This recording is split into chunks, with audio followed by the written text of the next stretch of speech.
ஆனால் அதுக்கு பின்னாடி அவ்வளோ பெரிய உழைப்பு இருக்குது. தயவு செஞ்சு நான் ஒரு முடிவுக்கு வந்தேன், இனிமேல் சின்ன படத்துக்கு நான் இறங்கி அவங்களுக்கு வேலை பார்க்கணும் அப்படி சொல்லி. ஏன்னா பெரிய படத்துக்கு வந்து நடிகர்கள் இருப்பாங்க, பெரிய இயக்குனர்கள் இருப்பாங்க, அவங்கள தேடி நம்மளே செய்திகள் போட்டுடுவோம். ஆனால் சின்ன படத்துக்கு யார் போடுவா செய்தி, யார் எடுத்துகிட்டு போவா? அதனால் நான் ஒரு முடிவு பண்ணேன், இனி சின்ன படம் எது சின்ன படமோ அதுக்கு நான் தேடி போய் அவங்களுக்கு உதவி செய்யணும் அப்படின்னு. ஏன்னா இதில் இந்த பிரச்சனைகள் இதில் என்னெல்லாம் ஃபேஸ் பண்ணோம் அப்படிங்கிறது எனக்கு பெரிய விஷயத்த லேர்னிங்காக எனக்கு கொடுத்துச்சு. இந்த ராபர் படம் மட்டும் இல்லை, அடுத்தடுத்த படங்கள் நம்ம ட்ராவல் பயணிக்க தான் போகிறோம். இயக்குனர் எஸ்.எம். பாண்டி இயக்கத்தில் கவிதா தயாரிப்பில் உருவாகி இருக்கும் திரைப்படம் ராபர். இந்த படத்துல சத்யா, ஜெயபிரகாஷ், தீபா மற்றும் பலர் நடித்திருக்காங்க. ராபர் படத்தினுடைய இசை வெளியீட்டு விழா சமீபத்துல நடந்திருக்கு. வழக்கமாக இந்த மேடை வந்து எனக்கு புதுசு இல்லை, ஆனால் இன்னைக்கு இந்த மேடை வந்து எனக்கு கொஞ்சம் புதுசு. எடுத்த உடனே இந்த படத்தோட தயாரிப்பாளர் ஆகணும் அப்படிங்கிறது இல்லை. 3 குறும்படங்கள் பண்ணேன். சமீபத்தில் ஜனகராஜ் சார் 700 படங்களுக்கு மேலே பண்ணார். அவர் இந்த கதை கேட்டு முதல் முறையாக தாத்தான்னு ஒரு குறும்படம் நடித்தார். அது சில மாதங்களுக்கு முன்பு ரிலீஸ் ஆச்சு. கொரோனா டைமில் ஒரு பாடல் ஒன்று பண்ணோம், எண்ணம் போல் வாழ்க்கை அப்படின்னு சொல்லிட்டு. என்னோட ஒவ்வொரு கட்டத்துக்கும் நிறைய பேர் இங்கே இருக்கவங்க, இந்த மேடையில் இருக்கவங்க, இங்கே இருக்கவங்க, இந்த மேடைக்கு பின்னால் இருக்கவங்க எல்லாரும் இருந்திருக்கீங்க. அவங்களுக்கு முதல்ல நான் நன்றி சொல்லிக்கிறேன். விமர்சனங்களும் வரவேற்புரையும் தான் ஒருத்தர் அடுத்த கட்டத்துக்கு அடுத்த தளத்துக்கு கொண்டு போவோம். அந்த மாதிரி என்னை ஒவ்வொருத்தரும் ஊக்குவிச்சாலும் சரி, எப்படியான விஷயங்கள் என்னை கொண்டு வந்தாலும் சரி, இன்னைக்கு இந்த இடத்துக்கு நான் வந்திருக்கிறதுக்கு முக்கியமான காரணம் இங்கே இருக்கிற எல்லாருமே. அதுக்கு நான் மனசால நன்றி சொல்லிக்கிறேன். எப்போவுமே ஒரு கனவு இருக்கணும், கனவு மெய்ப்பட வேண்டும்னா அதுக்கு நிறைய கடுமையான உழைக்கணும், நிறைய கடுமையான போராடணும், நிறைய ஃபைட் பண்ணணும். இந்த மீடியா துறை எனக்கு 22 வருஷத்துக்கான ஒரு பெரிய உழைப்பை கொடுத்துருக்கு. தியாகராஜன் சார்ட்ட ஆரம்பித்து இங்கே இருக்கிற பல பேரும் அவங்களோட லைஃப்பில் நான் இருந்திருக்கேன், என் லைஃப்பில் அவங்க இருந்திருக்காங்க. அம்பிகா மேம், ரம்பா மேம், வாய்க்கிற சார் மேடைக்கு மேடை என்னை பற்றி நிறைய புகழ்ந்து பேசியிருக்காங்க. ஸோ இப்படி எல்லாரையும் சொல்லணும். எப்படி என் வீட்டில் இருக்கிறவங்கெல்லாம் ஒரு பெரிய எனக்கு சப்போர்ட் பண்ணி என்னை இவ்வளோ தூரம் கொண்டு வந்தவங்களோ, அதே மாதிரி இந்த மேடையில் இருக்கவங்களும் அவங்களுக்கு ரொம்ப ரொம்ப பெரிய கடமைப்பட்டிருக்கேன் நான். எனக்கு முதல்ல ஆரம்பித்து வச்சது தியாகராஜன் சார் தான். அவங்க இடத்துலேயே தான் நான் வளர்ந்தேன். எந்த ஒரு நல்லதாக இருந்தாலும் அவங்க இல்லாமல் நான் இவ்வளோ தூரத்துக்கு வந்திருக்க முடியாது. அம்பிகா மேம் அதே மாதிரி, நான் எந்த மேடையில் பேசினாலும் எனக்கு உடனே வீடியோ பார்த்துட்டு எனக்கு உடனே சொல்லுவாங்க. ரம்பா மேம் கனடாவில் இருந்தால் கூட அவங்களும் நானும் அவ்வளோ ஒரு டச் க்ளோஸில் இருக்கும். அவங்க ஃபேமிலியோட எனக்கு இருக்கிறதுக்கு அவங்க அம்மா வந்து ஒரு ஸ்வீட் வந்தால் கூட எனக்கு உடனே ஃபோன் பண்ணி சொல்லி, கவிதா கொஞ்சம் உடனே வீட்டுக்கு வா சொல்லுவாங்க. ஒவ்வொருத்தருக்கிட்டையும் நான் ஒரு பத்திரிக்கையாளர், திரைத்துறையினர் அப்படின்னு இல்லாமல் அவங்க வீட்டில் ஒருத்தராக எனக்கு இடம் கொடுத்ததுக்கு ரொம்ப ரொம்ப ரொம்ப நன்றி சொல்லிக்கிறேன். முக்கியமாக ஒருத்தர் எந்த முயற்சி எடுத்தாலும், எந்த நிறுவனம் இவ்வளோ பெரிய சுதந்திரத்தை கொடுக்கும்? நான் வந்து முதல்ல குறும்படத்துலேருந்து ஆரம்பித்தேன். என் பாஸ்கிட்ட போய் சொன்னேன், சார் நான் வெறும் பத்திரிக்கையாளரை மட்டும் வந்தோம் போனோம் என் வேலையை பார்த்தோன்னு இல்லாமல் நான் ஒரு ஷார்ட் ஃபிலிம் எடுக்கிறேன் சார் அப்படின்னு சொன்னேன். அப்படியா? முதல்ல 20,000 ரூபாய் கொடுத்து எனக்கு ஷார்ட் ஃபிலிம் ஊக்குவிச்சது தினமலர் தான். இந்த இடத்துல அவங்களுக்கு நான் நன்றி சொல்லி கண்டிப்பாக சொல்லி ஆகணும். அவங்க இல்லைன்னா நான் என்னோட ஒவ்வொரு முயற்சியும் பண்ணவே முடியாது. அடுத்து சாக்லேட்னு முதல் முறையாக குழந்தைகளுக்கான பாலியல் விஷயத்தை கொண்டு போனப்பையும் அவங்கள்ட்ட சப்போர்ட் கேட்டேன். அதுக்கப்புறம் கொலை விளையும் நிலம், தென் மாவட்டங்களில் இருக்கக்கூடிய விவசாயிகளோட பிரச்சனையை ஒரு டாக்குமெண்ட்ரியாக எடுத்தோம். நம்ம பத்திரிகைக்காரர் தான் அது வந்து இயக்குனார், விகடன் ரிப்போர்ட்டர் தம்பி ராஜீவ்காந்தி. அடுத்து எண்ணம் போல் வாழ்க்கைன்னு ஒரு படம் பண்ணேன். அது வந்து ஒரு ஆல்பம் சாங் பண்ணேன். அது யுவன் சங்கர் ராஜா யுவன் ரெக்கார்டில் ரிலீஸ் பண்ணாங்க. கிட்டத்தட்ட 22 ஆர்டிஸ்ட் வந்து எனக்கு ஹெல்ப் பண்ணி கொடுத்தாங்க. ஒரு பாடல் மூலமாக, ஒரு லிரிக் மூலமாக அவங்க எனக்கு உதவினாங்க. தாத்தா படம் ஜனகராஜ் சார்ட்ட போய் சொன்னேன், நீங்கள் இந்த கதையை பண்ணலன்னா நான் இந்த ஸ்கிரிப்ட் அப்படியே வச்சிடறேன் சார் அப்படின்னு. அந்த ஒரே வார்த்தைக்காக எனக்கு பண்ணி கொடுத்தாங்க. அடுத்து வந்து நான் வந்து சென்சார் போர்டில் மெம்பர் ஆனேன்.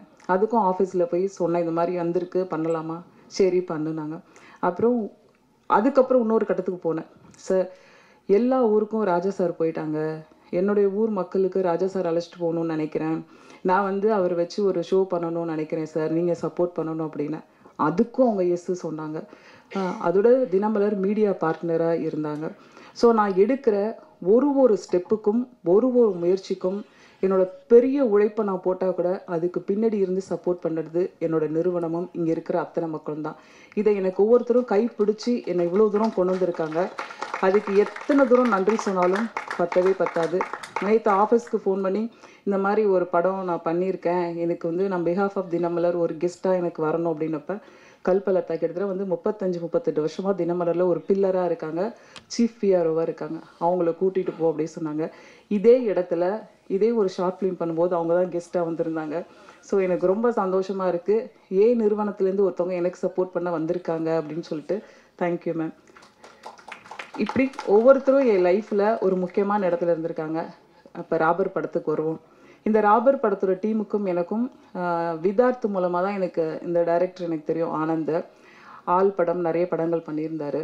ஸோ என்ன விஷயம் அப்படின்னா, ஒரு சின்ன படங்கள் தான் இப்போ மக்கள்கிட்ட போய் அவ்வளோ பெரிய விமர்சனத்தையும் ஒரு பெரிய வியாபார ரீதியா ஒரு விஷயத்தையும் கொண்டு போகுது. நிறைய தயாரிப்பாளர்கள் இங்கே உட்காந்து கண் கலங்குவாங்க. எனக்கு வந்து அவ்வளோ பெரிய கஷ்டமா இருக்கு, இந்த படத்தை எப்படி கொண்டு போய் சேர்க்கறதுன்னு தெரில, உங்ககிட்ட தான் நான் கொண்டு வந்திருக்கேன்னு சொல்லுவாங்க. நான் நம்ம மக்கள்கிட்டே நிறைய பேர்ட்ட ஷேர் பண்ணிட்டேன். எவ்வளோ பெரிய கஷ்டம் ஒரு ஆர்டிஸ்ட்டை கூப்பிடுறதுலேருந்து, ஒரு டிசைன் பண்ணுறதுலேருந்து, ஒரு சமூக வலைத்தளத்துக்கு அந்த படத்தை எடுத்துகிட்டு போகிறதுலேருந்து அவ்வளோ பெரிய போராட்டம். நம்ம உட்காந்து அவ்வளோ ஈஸியாக ஒரு விஷயத்த சொல்லிடுறோம். ஆனால் அதுக்கு பின்னாடி அவ்வளோ பெரிய உழைப்பு இருக்குது. தயவு செஞ்சு நான் ஒரு முடிவுக்கு வந்தேன், இனிமேல் சின்ன படத்துக்கு நான் இறங்கி அவங்களுக்கு வேலை பார்க்கணும் அப்படி சொல்லி.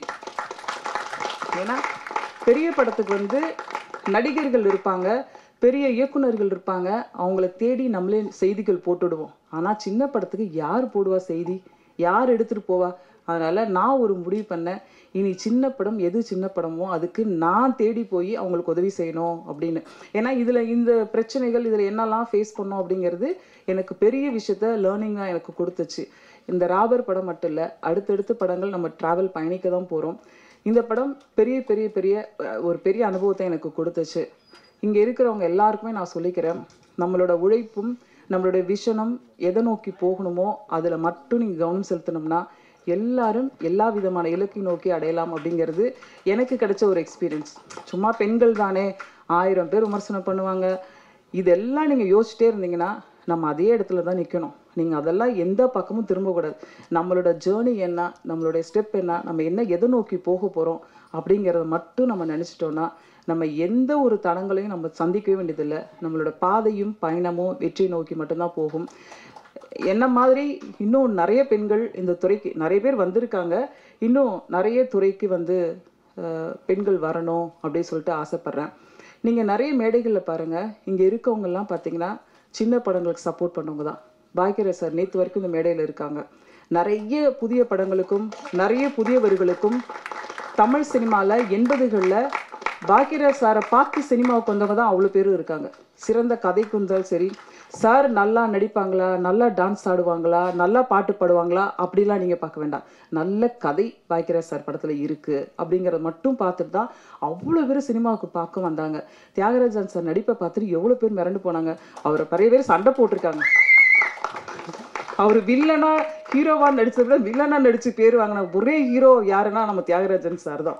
அம்பிகா மேடம் கொடுக்காத ஹிட்டே கிடையாது. ராதா, அம்பிகான ஒரு காலத்தில் அவ்வளோ ஒரு ஹிட் கொடுத்த நடிகைகள். ரம்பா மேம் சொல்லவே தேவையில்லை, இன்னைக்கும் உள்ளத்தை அழுத்த அழகிய லைலாம்னா இவங்களை விட யார் பர்ஃபார்மன்ஸ் அப்படி பண்ணியிருக்க முடியும் அப்படின்னு. ஸோ இவங்க எல்லாரும் மேடையில் இருந்து இந்த மேடையை சிறப்பாக்குறதுக்கு நான் ரொம்ப ரொம்ப நன்றி சொல்லிக்கிறேன்.